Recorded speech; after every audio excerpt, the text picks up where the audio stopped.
자, 이제 위험과 수익을 좀 보겠습니다. 우리 교재에서는 72쪽, 73쪽에서 72쪽에 그 세 가지만 말씀드렸거든요. 장점에서. 지금 지렛대 효과하고 1번, 3번, 5번만 말씀드렸죠. 일단 그 세 가지만 해도 충분하다고 볼 수 있습니다. 그다음에 단점은 이제 가장 큰 단점이 뭐라고요? 유동성이 낮다. 일단 그렇게 하고 지나가십시오. 다음에 이제 그 수익성 분석이라고 되어 있는 그 부분이 있는데, 그거는 다음 주에 저기 현금 수지 측정에서 말씀을 드릴 거니까 일단 넘어가시고요. 74쪽에 수익이 나오고 75쪽에 위험이 나오고 있죠. 이 수익과 위험과 수익을 좀 말씀을 드리겠습니다. 일단 보통 이제 위험과 수익 이렇게 표현을 합니다. 이제 위험이라고 하는 것은 뭔가 하면은 예상치로부터 벗어날 가능성이 있느냐 없느냐를 따져봅니다. 예상치로부터 벗어날 가능성이 있으면 뭐가 있는 거예요? 위험이 있는 거죠. 예상치로부터 벗어날 가능성이 없으면 위험이 없는 거고요. 예를 들어서 내가 1,000만 원을 은행에 예금을 한다. 2%의 정기예금 금리를 이제 주기로 했다. 그러면 1년 뒤에 얼마를 받을 것이 예상되어 있어요? 1020이죠. 2%면. 맞나요? 1020보다 더 주거나 덜 주거나 할 수 있습니까? 그렇지 않죠. 이거는 예상치 1020에서 벗어납니까? 안 벗어납니까? 안 벗어나죠. 이거는 위험이 없는 거죠. 근데 펀드에 가입을 한다고 쳐보세요. 펀드에 가입하는데 은행 직원이 5%가 예상이 돼요. 이렇게 얘기를 한단 말이에요. 권유할 때. 지금 펀드 개설일로부터 지금 5년이 지났는데 중간중간에 잠깐 동안은 마이너스가 된 적도 있기는 한데요. 지금 5년간 매년 평균적으로 5%는 돼 왔어요 라고 소개를 한단 말이에요. 뭔지 아시겠죠? 그랬을 때 오늘 불입을 했을 때 1년 뒤에 1,050만 원이 된다는 보장이 있냐고요? 그거는 없잖아요. 그거는 뭐가 있는 거예요? 위험이 있는 거라고요. 뭔지 아시겠죠? 그러니까 위험이라는 건 예상치로부터 벗어날 가능성 이렇게 하는데, 제가 좀 극단적인 예를 들어볼게요. 자, 1억이라는 돈을 투자를 하는데 A든 B든 모두 1억을 투자하는 거예요. 근데 A는 호황, 장이 괜찮으면 1억 9천이 된다 치고요. 불황, 장이 안 좋으면 5천이 된대요. 확률은 반반이래요. 0.5, 0.5. 0.5는 이제 퍼센트로 나타내면 몇 퍼센트예요? 50%, 50% 이렇게 되는 거죠. 자, 이렇게 확률이 반반이라는 것의 의미는 뭔가 하면은 동전 던지기하고 똑같아요. 동전 던졌을 때 앞면 나올 건가 뒷면 나올 건가, 이게 확률이 반반입니다. 자, 그러니까 1억을 지금 내놓고 1년 뒤에 동전 던져서 앞면 나오면 1억 9천 드리는 거고요. 뒷면 나오면 5천만 원만 드리는 겁니다. 제가. 자, 요거 하고요. 자, B는 잘 되면 1억 3천이에요. 확률은 50%예요. 못 되면 1억 1천이에요. 이것도 확률은 50%예요. 자, 이렇게 두 가지예요. 요 놈은 뭐예요? 지금 1억을 내놓고 1년 뒤에 동전 던져서 앞면 나오면 1억 3천 드리는 거고 뒷면 나오면 1억 1천을 드리는 거죠. 자, 그러면 지금 시점에 돈을 내놓는 시점에는, 자, A를 먼저 생각해 볼게요. 1억 9천이 될지 5천이 될지 알 수 없는 상황이죠. 이럴 때에는 얼마라고 예상하는 게 합리적일까요? 5천? 1억 9천? 이럴 수도 있고 저럴 수도 있는 반반의 상황일 때는 어떻게 하는 게 합리적이에요? 아니, A만 놓고 봤을 때, B를 생각하지 말고요. A를 놓고 봤을 때 얼마라고 생각하는 것이 합리적일까요? 이렇게요. 이렇게 될지 저렇게 될지 알 수 없는 상황에서는. 아니요. 예, 이게 반복해서 이런 이제 이게 없다고 생각하고요. 이게 없다고 생각하고 A가 얼마가 예상이 될까요? 이렇게 물으면 이 말이에요. 1억 9천이라고 예상을 하는 게 합리적일 것 같아요. 5천이 나오면 어떡할 겁니까? 5천이 나올 수도 있고 1억 9천이 나올 수도 있는데 반반의 확률로 이렇게 된다는 얘기예요. 그러니까 동전 던져서 앞면이 나올 수도 있고 뒷면이 나올 수도 있잖아요. 앞면이 나오면 이만큼 가져가는 거고 뒷면이 나오면 이만큼 가져가는 거죠. 이걸 반복적으로 한다면은 한 번은 1억 9천 가져가고 한 번은 5천 가져가고 한 번은 1억 9천 가져가고 한 번은 5천 가져가고 이렇게 될 거 아니에요. 확률이 반반이라는 얘기는. 그러면은 얼마라고 예상하는 것이 합리적인가 라고 할 때는 요 값들의 평균을 생각하는 거죠. 한 번은 1억 9천 가져가고 한 번은 5천 가져가고 이런 식이 될 거니까 계속 반복해서 동전을 던지다 보면은 그럼 평균적으로 얼마 가져가게 된다고요? 평균적으로 1억 2천을 가져가겠죠. 맞나요? 그게 바로 합리적인 예상치라는 거죠. 지금 이렇게 될지 저렇게 될지 알 수 없는 상황이니까. 맞나요? 좀 이해가 되십니까? 예, 그런 상황이에요. 예, 반복해서 그렇게 한다면 분명히 그렇게 될 거예요. 동전을 계속 반복해서 던지다 보면은 앞면도 나오고 뒷면도 나오고 하다 보면은 자, 그러니까 확률이 반반의 의미는 요 곱하기 0.5를 하는 거예요. 곱하기 0.5 하면 이거는 9,500만 원이 되고요. 요거는 2,500만 원이 되니까 9,500만 원과 2,500만 원을 더하면은 1억 2천이 되는 거죠. 지금 시점에서는 얼마라고 생각하는 게 합리적이라고요? 1억 2천만 원이라고 생각하는 게 합리적이라는 거죠.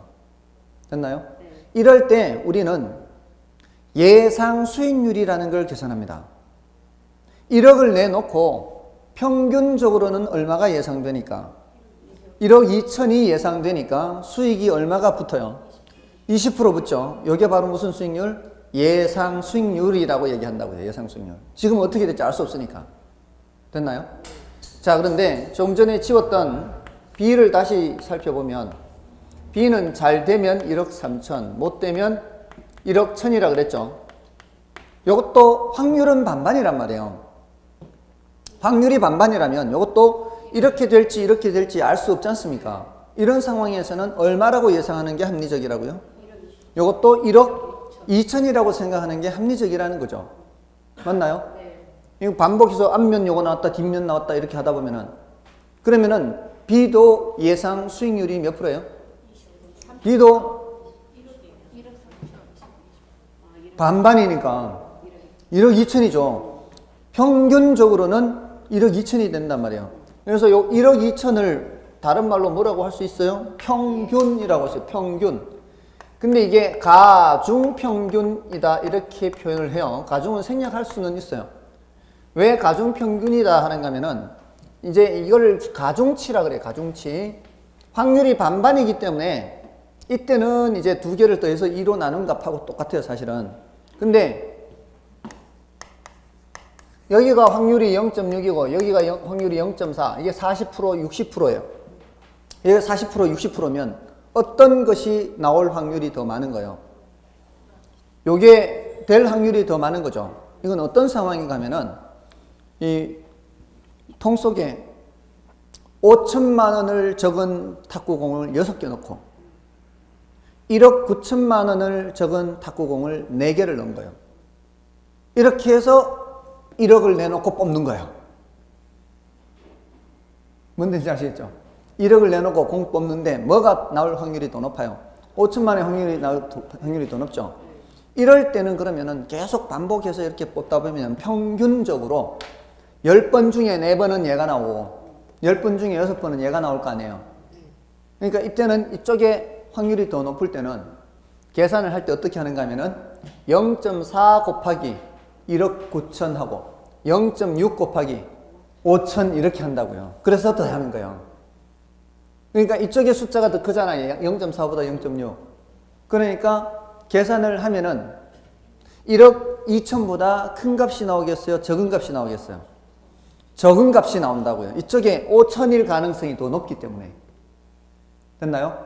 그래서 가중평균이란 말은 가자가 더할 가자, 중자가 무게 중자예요. 무게를 더한 쪽으로 중심이 옮겨지는 거예요, 중심이. 그러니까 이 한가운데 1억 2천에서 이쪽 무게가 더 무겁잖아요. 5천 쪽 무게가 더 무거우니까 이쪽으로 끌려가는 거죠. 그럼 7대 3이면은요? 7대 3이면은 더 이쪽으로 가다가 8대이면 더 가다가 9대 1이면 더 가다가 10대 0이면 그냥 5천이 돼버리는 거죠.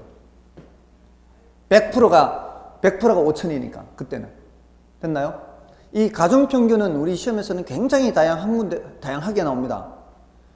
문제에서 대놓고 가중평균이 뭐냐를 묻지는 않아요. 근데 가중평균 개념을 알면 아주 쉽게 문제를 푸는 경우도 있어요. 자, 보세요. 이렇게 나온 적도 있어요, 시험에. 토지가 여기가 완경사고요. 완경사가 600평이고요. 여기가 평지가 400평이에요. 자, 근데 평지 부분은 인근의 다른 표준적인 획지 가치와 똑같아요. 근데 완경사는 약간 경사진 곳이라 평지보다는 가치가 낮을 거 아니에요. 인근의 표준 획지의 가치의 80% 이렇게 돼요. 자, 이랬을 때 이 토지 전체는 이 말이야. 토지 전체는 인근 토지에 비해서 몇 퍼센트의 가치가 나가겠냐? 이렇게 물은 게 있어요. 이게 감정평가론에 이제 토지 평가할 때 이제 개별 요인 비교할 때 이런 게 나온단 말이에요. 자, 이렇게 할 때, 자, 1번, 2번, 3번, 4번, 5번 하는데 86%, 88%, 90%, 92%, 94% 이렇게 나온 적이 있어요. 실전의 문제입니다. 10년 전에 출제됐던 거예요. 자, 이렇게 했을 때 만약에요. 지금 이게 완경사 부분이 더 넓잖아요. 그죠? 완경사 부분과 평지 부분이 딱 맞아떨어지게 똑같이 500평, 500평이라면 전체 토지 가치는 몇 프로가 되겠어요? 90%가 되겠죠. 딱 반이니까. 80%도 반이 있고 100%도 반이 있으니까 그 한가운데에는 90%가 되겠죠. 맞나요? 근데 지금 완경사 부분이 더 넓죠. 80% 가치 부분이 더 넓잖아요. 그러면은 이 토지 가치는 90%보다는 낮아야 되겠죠. 얘네들은 예선 탈락이에요. 계산 안 하고도 벌써 이 감으로 무게가 더 무거운 쪽으로 끌려가는 거죠. 맞아요? 느낌 오십니까? 안 오세요? 그러면 누가 상속을 해주는데 형한테는 500평, 500평 요런 땅을 상속시켜주고 나한테는 이런 땅 주면은 어떻겠어요? 안 좋잖아요, 그래. 그럼 그렇게 생각하면 되죠. 이거는 80만 원짜리고 이거는 100만 원짜리예요. 이렇게 생각하시라고. 이건 80만 원짜리고 이거 100만 원짜리면은 전체는 평균적으로 얼마짜리예요? 평균적으로는 90만 원짜리죠. 이게 반반이 반은 80이고 반은 100이니까 1000평은 90만 원이 되는 거죠. 근데 지금 이런 땅은 이 말이에요. 이런 땅은 평당 90만 원보다는 그래요. 그렇게 더 낮게 돈 계산하라고 돈. 뭔 뜻인지 아시겠어요?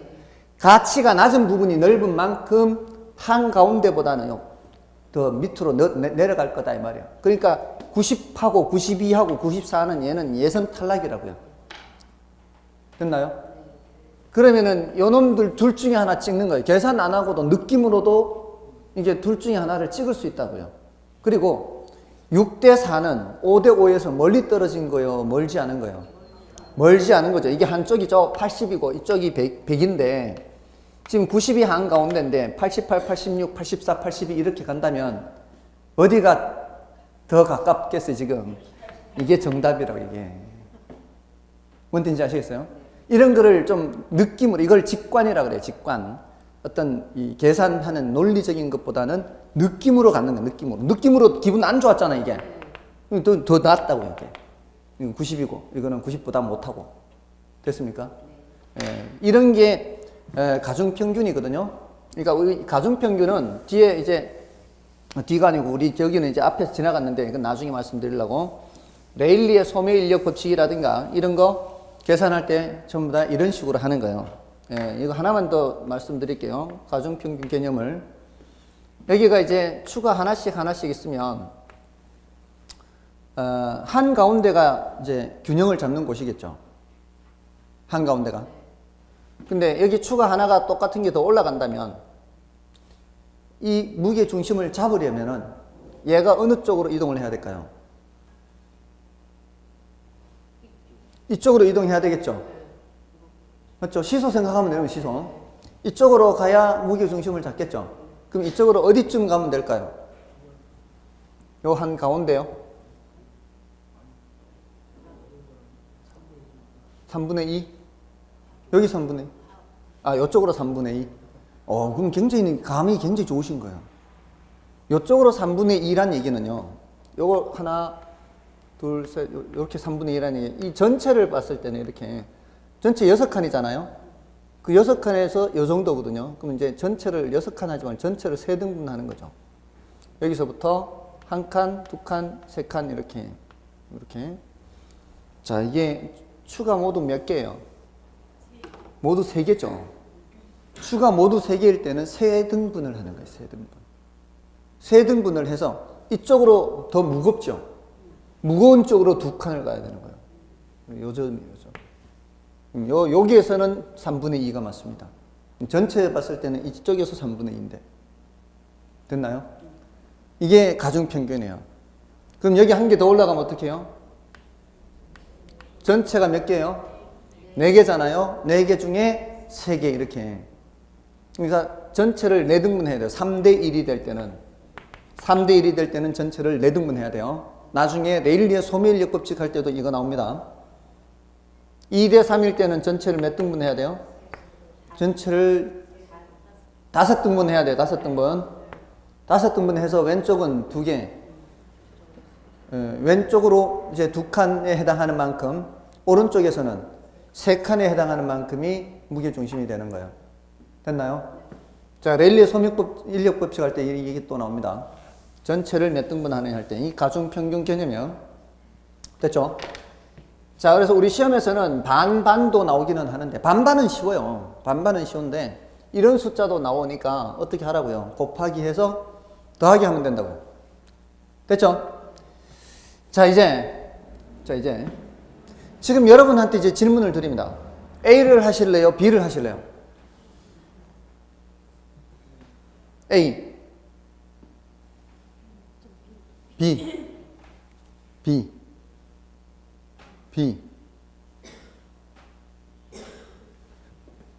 A를 선택한다고 말씀하셨죠? 다시 한번 기회를 드릴까요?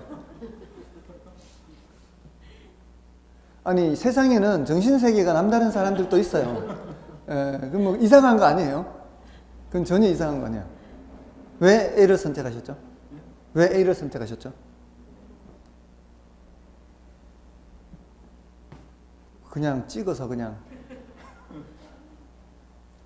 그럼 B를 선택하신 분들은 왜 B를 선택하셨죠? 덜 위험하니까. 이게 더 안전하니까. 그렇죠? 이게 안전하고 이게 더 위험하고. 자, 그럼 이게 더 위험하다는 거는 여러분들은 여기를 보셨죠? 여기를. 혹시 이렇게 될까봐. 근데 지금 A를 선택하신다 그랬을 때 요거를 안 보고 이쪽을 보셨죠? 예. 이런 분도 계신단 말이죠. 자, 그러면 보세요. 여러분이 위험이 크다라고 하는 거를 다른 사람은 뭐를 봐요? 수익이 크다라고 생각할 수도 있어요. 위험이 크다라는 거는 손실 가능성만 있는 게 아닙니다.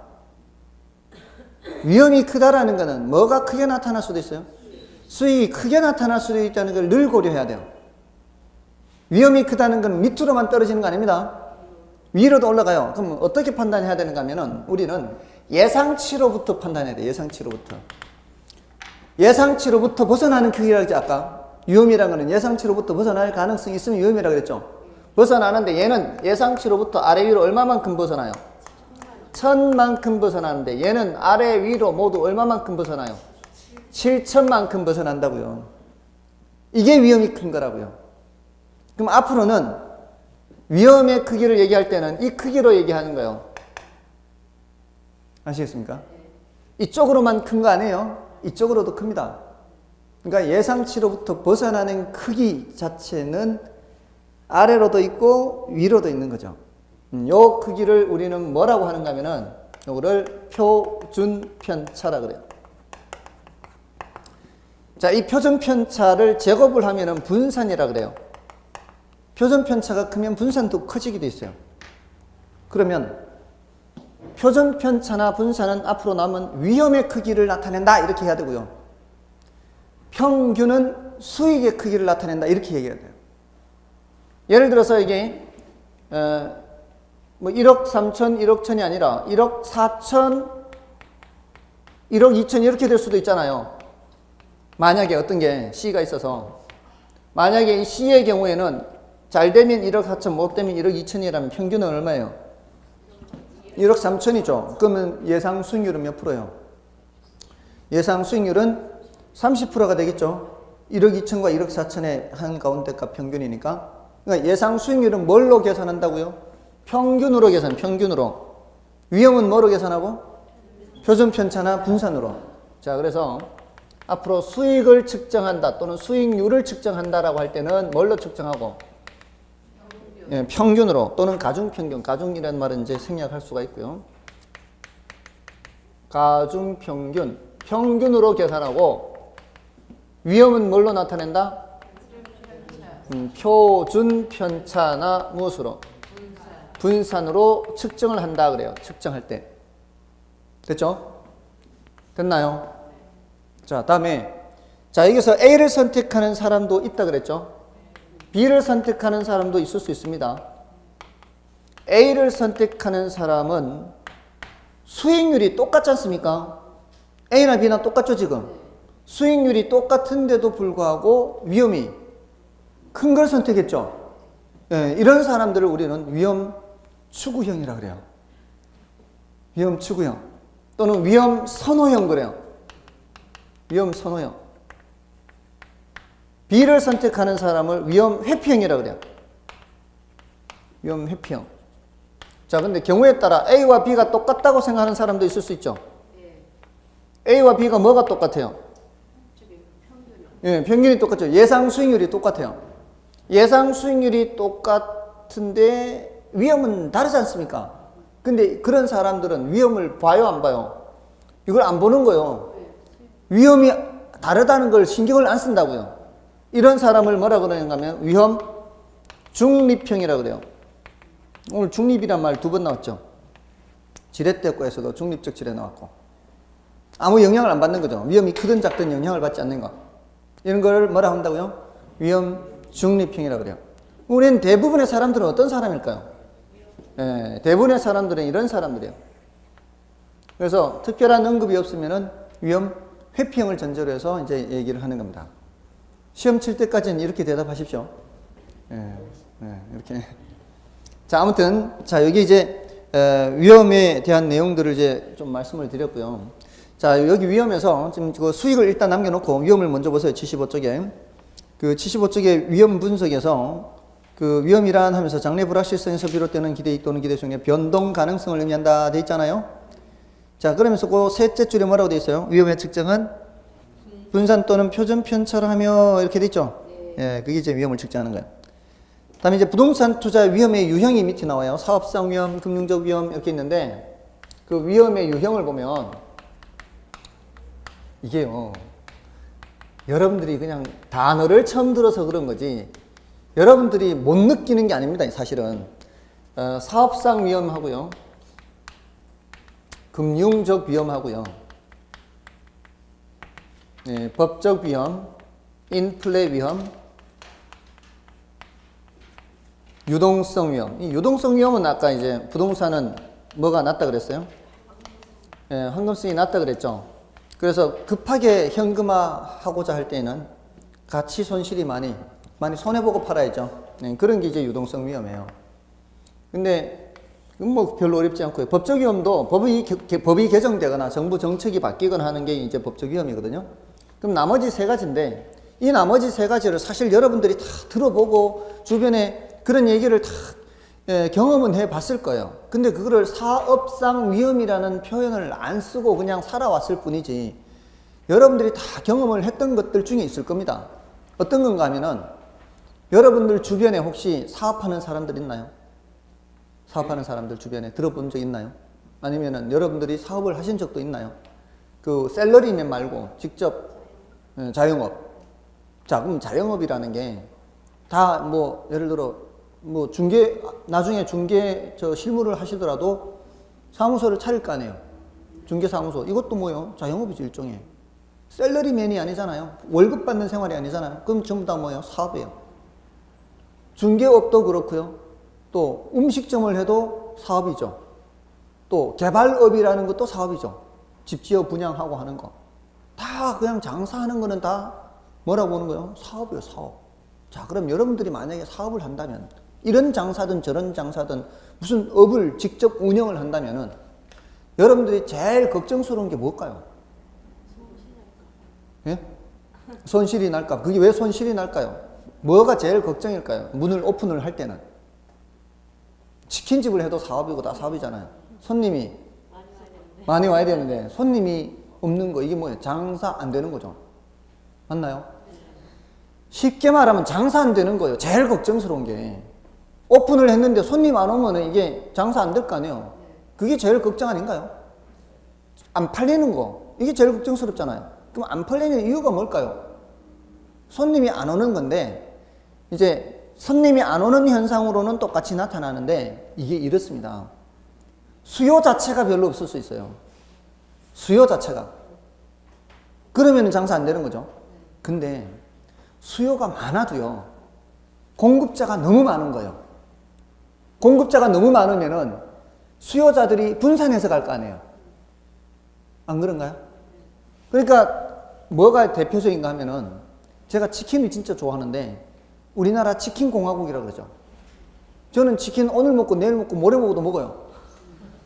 저녁 때 먹고 그날 다 못 먹은 거 아침에 식은 것도 아침에 먹어요. 그 정도로 치킨을 좋아해요. 막 인상이 이상해지는 사람도 있어요. 그만큼 치킨을 좋아해요. 자, 그런데 저만 좋아하는 게 아니라 사람들이 좋아하는 사람들이 정말 많은 것 같아요. 그러니까 그 많은 업체들이 생겨나는 거죠. 최근에도 무슨 노랑 통닭이니 뭔 통닭이니 자꾸 생겨요.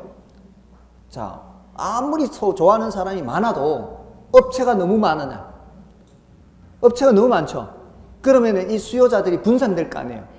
그러면 장사 안 될 거 아니에요. 그러니까 손님이 안 오는 게 둘 중에 하나라고요. 수요가 없어서 손님이 없을 수도 있고, 수요 자체는 괜찮은 편인데 공급이 너무 많아서 장사가 안 될 수 있죠. 지금 제가 뭔 얘기하고 있어요? 장사 안 되는 거. 수요 공급 얘기하고 있죠. 수요 공급하면 뭐 생각하라 그랬어요? 시장 생각하라 그랬죠. 그새 또 까먹었어요. 수요 공급은 시장에서 만나잖아요. 시장 하면 뭐 생각해야 되고? 수요 공급하고. 그럼 장사가 안 된다는 건 결국 시장이 지금 안 좋다는 얘기예요. 그죠? 시장 상황이 안 좋다는 얘기예요. 그게 바로 뭐가 안 좋다는, 수요 공급 둘 중에 뭔가 지금 안 좋다는 얘기예요. 맞죠? 그게 바로 사업할 때 제일 걱정스러운 거예요. 이걸 시장 위험이라 그래요. 표현을 시장 위험이라고 할 뿐이고 장사 안 되는 겁니다. 장사 안 되는 거. 맞죠? 그러니까 여러분들이 다 주변에 들어왔고 경험을 해봤는데, 그걸 이 부동산 학개론, 이 투자론에서는 사업상 위험에 제일 걱정스러운 게 무슨 위험이라고요? 시장 위험이에요. 어떤 사업을 하든 마찬가지예요. 근데 그 다음에 보세요. 이걸 이제 구분해서 놓고 보는 거예요. 현실적으로도 그런 사례가 많아요. 장사 자체는 잘 될 수 있어요. 장사가 잘 돼서 막 꿈에 부풀어 있는데 불이 홀랑 나버렸네. 불이 나거나 또는 직원이 사고를 친 거죠. 직원이 사고 쳐서 손해배상을 한다. 또는 직원이 돈 들고 날라버렸어요. 장사는 잘 될 수 있죠. 장사는 잘 될 수 있는데 그 외에 다른 요인들 때문에 운영 과정에서 나타날 수 있는 이런 위험들이 있을 수 있죠. 이런 나머지 포괄적인 위험들을 운영 위험이라고 그래요. 충분히 그럴 수 있죠. 시장 자체는 이건 별개잖아요. 시장은 잘 돼도 뭐가 안 될 수 있어요. 운영이 지금 운영 과정에서 그런 위험이 나타날 수 있죠. 불이 나거나 사고를 치거나 횡령을 하거나 이런 위험을 뭐라고요? 이거를 구분해서 본다 이 말이에요. 여기서는. 맞죠? 그 다음에 이제 부동산의 경우에는 특히나 위치적 위험을 얘기해요. 위치. 부동산의 부동성 때문에. 그런 전반적인 것을 우리 사업하다 보면 다 겪을 수 있다고요. 그렇잖아요. 사업하다 보면 이것 때문에 안 된다고 저것 때문에 그런 얘기들 하지 않습니까? 됐나요? 그게 사업상 위험이에요. 제일 중요한 게 무슨 위험? 시장 위험, 장사 안 되는 거. 시장 장사는 잘 돼도 운영이 안, 그 운영 과정에서 나타날 수 있고 위치적 이런 것들이야. 그렇게 따지면은 결국은 이 부동산 학에서 표현하는 그 용어로 표현하기만 하면 된다는 거죠. 이미 여러분들이 주변에서 경험해 볼 수 있는 것들이고. 됐나요? 그게 사업상 위험이에요. 그럼 금융적 위험은 금융이란 단어를 생각하면 돼요. 금융이란 단어는 자금융통을 금융이라 그래요. 자금융통을 왜 할까요? 돈이 부족하니까 하는 거죠. 돈이 부족하니까. 자금융통 하는 거는. 자, 그러면 자금융통하면서 남의 돈을 사용한다면 어떤 부작용이 있을 수 있었어요? 앞에서 했어요, 이미. 남의 돈을 이용할 때 이렇게 올라가면 좋은 건데 문제가 뭐였어요? 요게 바로 무슨 위험이에요? 금융적 위험이라 부의지렛대 효과 그거 생각하면 된다고요. 끝났죠, 그거는. 이거는 그러면은 남의 돈을 사용하지 않으면은 이런 위험 있어요, 없어요? 그렇죠. 내 돈으로만 하면은 없는 위험이에요. 그럼 남의 돈 사용해서 발생하는 위험, 부의지렛대 효과 이렇게 생각하는 거예요. 됐나요? 다음에 인플레 위험. 자, 요 인플레가 발생하면은 아까 화폐 가치가 떨어진다 그랬죠. 자, 근데 인플레와 관련해서는 자, 이제 우리 부동산 투자에서 얻을 수 있는 이득이 무슨 이득이 있었어요? 소득 이득도 있었고 자본 이득도 있었죠. 맞죠? 우리가 얻는 이러한 이득이 인플레에 의해서 영향을 받을 수 있느냐 없느냐 이거 보는 거예요. 왜냐하면 우리가 인플레라는 게 결국 화폐 가치가 떨어지는 건데 우리가 이제 그 획돈 돈이 지금 나가서 나중에 돈이 들어올 때 돈으로 들어올 거 아니에요. 그 들어오는 돈의 가치가 낮아지는 게 이 인플레에서 나타날 수 있는 위험이잖아요. 맞나요? 자, 근데 이렇게 두 가지 형태로 돈이 들어오는데 인플레가 발생하면은 아까 부동산의 경우에는 인플레 해지라고 해서 부동산 가격이 올라간다 그랬죠. 부동산 가격이 올라간다는 얘기는 이게 커진다는 얘기 아닌가요? 자본이 커진다는 얘기죠. 이거는 괜찮아요. 이거는 괜찮아요. 인플레가 발생하면 이게 커지니까. 문제는 뭔가 하면 이거. 소득이득은 임대료 수입이라 그랬죠. 그 임대료 수입이 보통 고정 임대료로 계약해요? 변동 임대료로 계약해요? 임대차 계약할 때 매달 인플레가 발생하면 계속 임대료가 올라가나요? 임대료 가지고 생활하는 사람 입장에서 생각해 보시라고. 임대료 받아가지고 생활하는 사람, 소득 이득 가지고 생활하는 사람 입장에서는 인플레가 발생할수록 이 임대료 받아가지고 생활하기가 점점 힘들어지죠. 바로 그걸 말하는 거예요. 인플레 위험은 여기 임대료의 실질 가치가 떨어지는 거예요. 임대료 실질 가치.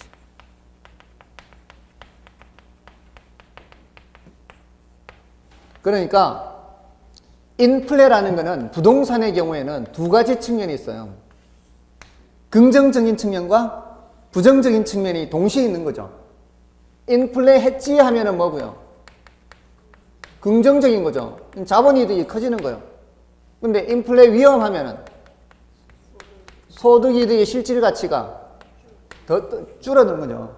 그러니까 이 긍정적인 면과 부정적인 면을 동시에 얘기하는데 앞에 부동산 투자의 장점에서 얘기한 거는 요거고요.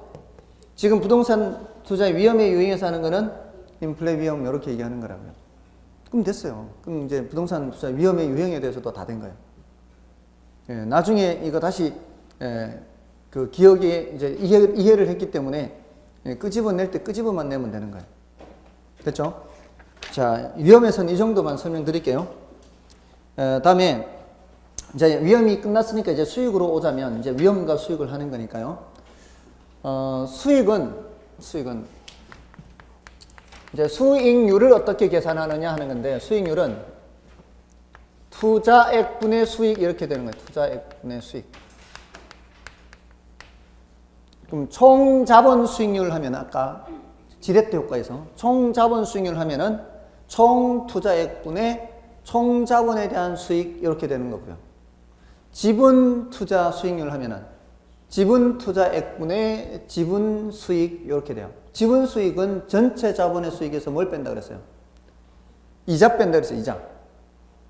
맞잖아요. 아까 2천만 원이 나가서 아까 지렛대 역할 다시 해볼게요. 20%의 수익일 때 1,000만 원이 내 돈 1,000만 원만 나가면은 1,000만 원이 나가서 1,200으로 들어오니까 그럼 1,000분의 200 이렇게 되죠. 그때는 총자본 수익률과 자기자본 수익률이 같아요. 남의 돈을 났을 때는. 근데 2천만 원이 나가서 2,400으로 들어올 때는 총자본 수익률은 2,000분의 400 이렇게 되는 거죠. 맞나요? 전체 자본이 400 벌었으니까. 자, 이렇게 2천만 원이 나가서 400이 들어올 때 자기 자본 수익률은 어떻게 해요? 자기 자본은 얼마예요? 1,000만 원이죠. 근데 지분 수익은, 자기 자본 수익은 400이 다 내 거 아니에요, 이제? 400에서 뭘 빼야 된다고요? 이자 100 빼면 돼요. 모든 지렛대 효과 계산은 다 그렇게 해요. 됐나요? 예. 자기 자본 수익은 전체 자본 수익에서 뭘 뺀 거다? 이자 뺀 거다. 그런 식으로 이게 앞에 총이 들어가느냐, 앞에 지분이 들어가느냐에 따라 거기에 맞춰서 투자액과 수익을 계산하면 되는 거예요. 자, 이런 이제 수익률을 계산을 할 때, 여기서 중요한 건 이제 기대 수익률과 요구 수익률을 비교해야 돼요. 자, 이 기대 수익률은 예상 수익률로 이해를 하세요. 늘 예상 수익률이라고 이해를 해야 헷갈리지 않습니다. 자, 이 기대 수익률, 예상 수익률이라고 생각하시면 저기 이제 맨 왼쪽에 이쪽으로 와보실까요? A의 예상 수익률이 몇 프로였어요? 20%. B의 예상 수익률이 몇 프로? 20%죠. 그죠? 그 20%는 여기에서 계산된 거, 이게 잘 되면 이렇게, 못 되면 이렇게 예상되는 그 예상치라는 게 있단 말이에요. 그리고 이것도 잘 되면 이렇게, 못 되면 이렇게. 자, 이렇게 예상된 값을 근거로 해서 계산된 요 예상 수익률을 기대 수익률이라고 그래요. 그러니까 예상 수익률이라고 생각하시면 훨씬 이해하기 쉬워요. 자, 이 예상 수익률은 여러분이 계산한 거하고 제가 계산한 거하고 같을까요? 다를까요? 같아야 되겠죠? 그렇잖아요. 요거는 객관적이다 라고 할 수 있어요. 객관적이다. 자, 그러면 보세요. 보세요. 자, 아까 이거 B를 하신다는 분 계셨죠? B를 하시겠다고 하신 분 계셨잖아요. B를 선택하겠다라고 하신 분들은 지금 이게 예상 수익률이 몇 프로예요? 20%죠. 예상 수익률 20% 요게 괜찮다 이런 뜻이었겠죠. 괜찮으니까 한다는 얘기 아니었나요? 괜찮으니까 한다는 얘기는 마음속에는 몰라요. 여러분들 마음속에 각각 다 다른데 각각 다를 수 있는데 속으로 20%보다 낮은 어떤 수준이 있을 거예요. 낮은 20%보다 낮은 어떤 수준을 넘어선 거예요. 지금. 그러니까 마음에 든 거죠. 그건 사람마다 다를 수 있어요. 자, 그런데 여기 보세요. 요거는 안 했잖아요. 이건 20%인데도 안 했잖아요. 같은 20%인데도 안 했잖아요. 이거 안 했다는 얘기는 여러분들 마음속으로 20%가 마음에 안 든다는 얘기 아니에요. 이 부담하는 위험에 비해서 지금 20% 가지고는 성에 안 차는 거 아니에요. 그럼 그 마음속 어딘가에 20%보다 높은 뭔가 수준을 정해놓고 있는 거예요. 그건 저도 몰라요. 여러분도 모르고 정확하게는 알 수가 없어요. 이 구체적으로 얘기하기는 어렵지만 그 마음속에 있는 그 수준을 요구 수익률이라고 그래요. 그러니까 지금 요거는 여러분들의 요구 수익률이 20%보다 높은 거예요. 그러니까 안 하는 거죠. 요거는 여러분들의 요구 수익률이 20%보다 낮거나 최소한 20% 정도 된다는 얘기죠. 뭔 뜻인지 아시겠죠? 그럼 요구 수익률은 여러분들 각각의 마음속에 있는 주관적 수익률을 요구 수익률이라고 그래요. 그거는 사람들의 위험에 대한 태도에 따라 달라져요. 같은 위험 회피형 중에서도. 자, 볼까요? 어떻게 위험 회피형 중에서도 달라지는가 볼까요? 여기 한 분 빼고는 다 이제 B였어요. 이제 앞으로 B라고 해보실게요.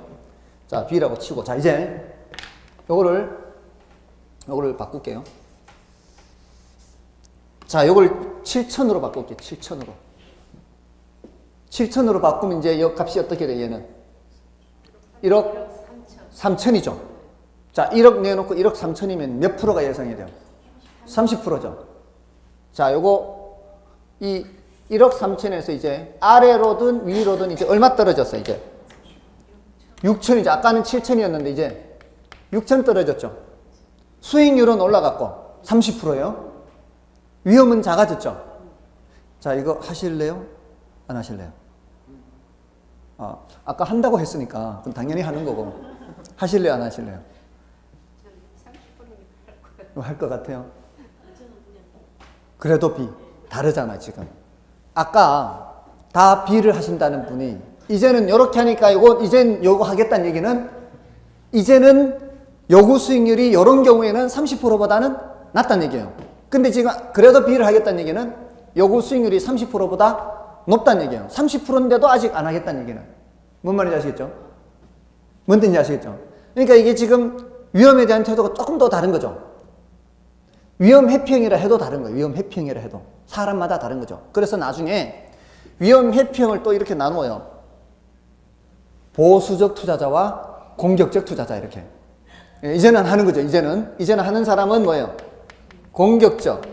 그래도 안 하는 사람은 보수적이에요. 보수적. 이렇게 나눠요. 이 위험 회피형을. 됐죠? 그러니까 이 요구 수익률은 어떻다고요? 주관적, 굉장히 주관적이에요. 근데 그건 구체적으로 뭐라고 꼭 집어서 얘기하기는 좀 어렵다는 거죠. 위험에 대한 태도가 반영이 되니까. 그죠? 그래서 요거는 투자자가 요구하는 최소 수익률이에요. 투자자가 요구하는 최소 수익률이에요. 그러니까 그걸 뭐라고 꼭 집어서 말을 못하지만 우리가 선택을 할 때는 요거보다 얘가 더 커야 선택하는 거예요? 얘가 작아야 선택하는 거예요? 얘가 더 커야, 예상 수익률이 더 커야 선택을 하는 거죠. 기대 수익률이 요구 수익률보다 커야 채택을 하는 거예요. 채택은.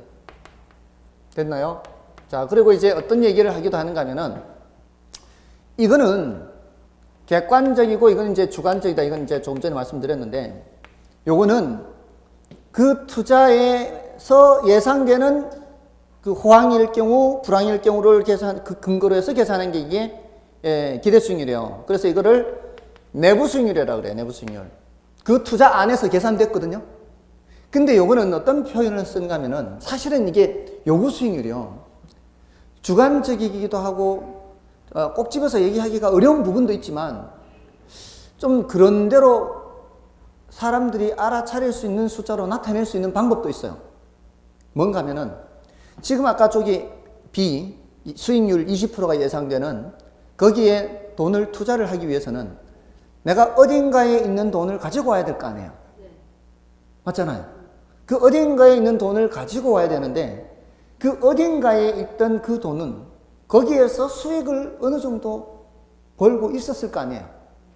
뭐 은행 정기예금이든 뭐든 간에 벌고 있었을 거 아니에요. 근데 저 정도의 위험하고 비교했을 때 비슷한 위험이라면 그것도 굉장히 주관적이에요. 보는 게 저쪽 위험이나 이쪽 위험이나 비슷하다고 보는 이 사람의 이 마음 상태. 주관적으로 봤을 때 저쪽 위험이나 비슷한데 그러면은 저기도 한번 투자해볼까? 이런 생각할 거 아니에요. 근데 저기에서 지금 30%가 발생하고 있다면 저쪽으로 가겠어요? 안 가겠어요? 안 가는 거죠. 그러니까 저기 투자에 대해서 요구하는 수익률은 저기에서 계산되는 수익률이 아니라 딴 데 있습니다. 저거를 투자하기 위해서 최소한 얼마는 내야 투자하겠다 하는 게 요구 수익률이잖아요. 근데 그 요구 수익률은 저기서 계산된 게 아니고 딴 데서 지금 발생하거나 딴 데서 계산되는 수익률이라고요. 그래서 요구 수익률은 무슨 수익률? 외부 수익률. 그러니까 지금 이게 20%인 상황에서 딴 데서 30%를 번다면 하겠냐고. 안 하는 거죠. 맞나요? 근데 딴 데서 15%를 번다면 이거 하는 거죠, 이거. 뭔지 아시겠죠? 그래서 내부 수익률, 외부 수익률, 객관적 수익률, 주관적 수익률 이렇게 얘기를 하기도 하고요. 한 번 조금만 더 욕심을 낼게요. 제가 좀 이해를 조금 더 잘 하는 것 같아서 조금만 욕심 낼게요. 지금 여기를 투자를 하기 위해서는 여기 거를 포기하고 가야 되죠. 바깥에 다른 데 걸 포기하고 저기 가야 돼요. 자, 이걸 우리는 기회비용이라는 표현을 써요. 저쪽에 투자할 기회를 잡기 위해서는 이쪽에 벌던 만큼을 포기해야 되죠. 포기하는 게 바로 그게 비용이에요. 포기하는 만큼이 비용이라고요. 자, 그거는 여러분들이 지금 공부하시는 걸 생각해 보면 돼요. 여러분들이 지금 공부하시는 게 지금 수업료만 내는 거 아니에요. 수업료 내는 거 말고도 지금 뭐 야근을 한다거나 무슨 일을 한다거나 이렇게 해서 벌 기회를 잃어버리고 있죠. 그만큼도 포함시켜야 돼요. 그게 여러분들이 공부하는 것에 대한 비용이에요. 맞죠? 자, 그러니까 저기에 투자하기 위해서 저쪽에 있는 수익률을 포기해야 되는 거, 그 수익률이 바로 무슨 개념? 기회비용이에요. 그럼 그 기회비용과 요거 수익률은 같은 크기죠. 같은 크기잖아요. 저만큼은 최소한 나와야 저기 가는데 그게 바로 기회비용이니까 요거는 기회비용 개념과 같은 개념이에요. 그러니까 이 요거 수익률에서 이제 얘기할 게 많은 거죠. 주관적이다, 외부에 있다, 기회비용 개념이다. 됐나요? 자, 요렇게 일단은 좀 비교를 하시고요. 수익률은. 그래서 74쪽에 가시면은 이제 수익률의 종류에서 실현 수익률은 별로 중요한 거는 아니에요. 실현 수익률은 결과적으로 나타난 수익률을 말합니다. 그래서 조금 전에 이 AB 말씀드렸죠, 여기. 자, 20%가 예상 수익률이었어요. 요 밑에 B가 20%가 예상 수익률이었는데 반드시 20%가 된다는 뜻이었나요? 그게 아니고 이렇게 되거나 이렇게 되는 거죠. 결과적으로 이렇게 되면은 실현 수익률은 30%다 하고 결과적으로 이렇게 되면은 실현 수익률은 10%다 이렇게 표현을 하는 거죠. 결과적으로 나타난 수익률을 말하는 것이기 때문에 의사결정과는 전혀 관계가 없는 것을 말해요. 그다음에 괄호 2번의 기대 수익률에 괄호 속에 자본의 한계율 이런 거는 무시해도 됩니다. 난이도가 너무 높아서 무시해도 되고요. 자, 이제 오른쪽에 괄호 3번의 요구 수익률에서는 그 본문에 있는 내용만 지금 단계에서는 알아두세요. 괄호 3번에 본문의 내용 있죠. 본문에 그런 말들이 나와요. 외부 수익률, 뭐 필수 수익률, 최소한의 수익률 뭐 이런 얘기가 나오는데 나머지 것들은 이제 일단은 패스하십시오. 그러니까 세 번째 줄 요구 수익률은 현재의 소비를 희생함에 따른 이런 말 있죠. 그 밑에 거는 일단은 넘어가시고 나중에 하시고. 그다음에 이제 위험 분석에서 아까 다 말씀드렸어요. 밑에 부동산 투자 위험에서 사업상 위험, 사업하면서 나타날 수 있는 위험이라 그랬죠. 제일 큰 위험이 시장 위험. 그다음에 운영 위험, 이게 사업상 위험이고, 금융적 위험, 법적 위험, 인플레 위험, 유동성 위험. 이자율 위험은 이제 열애로 하시면 돼요. 보통 그 5가지를 위주로 얘기하니까 이자율 위험은 열애로 하고. 그다음에 위험 수익 상쇄 관계 있죠. 그 위험 수익 상쇄 관계에는 상쇄란 말 위에 비례란 말 써놓으면 돼요. 위험 수익 상쇄 관계는 위험 수익 비례 관계다. 이거는 위험이 커질 때 수익도 커지는 것을 말하고요. 위험이 작아지면은 수익도 작아지는 것을 말해요. 자, 그 정도면 되겠습니다. 나머지 이제 위험의 처리 방법이라든가 평균 분산 모형 이런 것들은 일단은 그 위험의 처리 방법은 지금 단계에서는 이거 다 하기가 좀 어렵습니다. 그러니까 패스하시고 지나가시고요.